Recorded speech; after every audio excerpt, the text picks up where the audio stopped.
Sejarah mencatat saat Bang Yos menjadi kepala BIN itu pernah melakukan satu tindakan yang sangat berani saat itu, yaitu membujuk kepala atau petinggi GAM yaitu Dan Minimi untuk kembali memeluk NKRI. Seberapa memorable upaya yang Bang Yos lakukan itu dalam perjalanan pengabdian Bang Yos terhadap negeri ini? Ya. Jadi begini ya, pada saat saya dari Kabin, saya pelajari keamanan negara ini yang belum beres, ya masih ada masalah itu di ujung barat itu di Aceh, di ujung timur di Papua gitu kan. Nah, bedanya begini, kalau di sama-sama dua-duanya itu adalah sebenarnya separatis gitu kan. Kalau yang di Aceh ini besar 120 orang, tetapi hanya satu kelompok dipimpin namanya Din Minimi gitu ya. Lalu kalau di Papua itu kecil-kecil kelompoknya, ada yang 20-30 orang, tetapi nyebar hampir seluruh Papua gitu. Jadi maka saya lapor sama Presiden gitu, saya akan selesaikan dulu yang satu kelompok ini, yang di Aceh gitu. Pak, saya jelaskan kan di intelijen itu ada dua cara, yaitu pendekatan seperti ini. Ada yang pertama adalah soft power, jadi pendekatan lunak. Ya kita bujukin, Anda kan apa sih sebenarnya masalahnya, kita tanyain sampai habis saya pahami betul kan. Lalu apa tuntutan mereka, bisa kita akomodir apa tidak, itu kan perlu perundingan kan.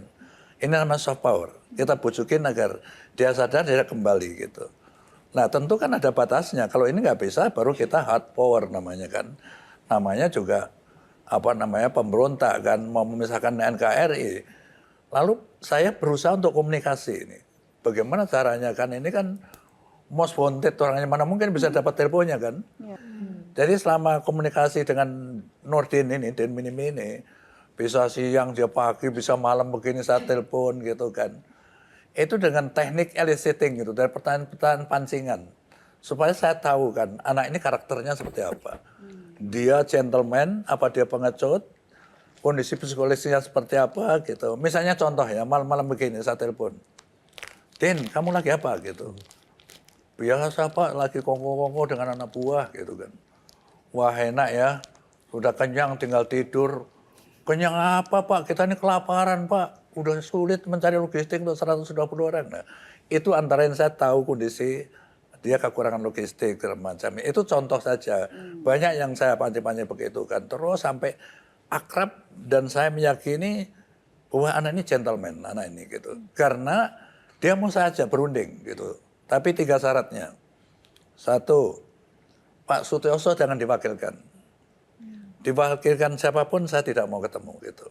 Tidak mau berunding. Yang kedua, kalau Bapak membawa anak buah, 2 orang aja Pak, itu paling banyak gitu kan. Nah karena itu saya mbak ajudan sama 1 pengawal.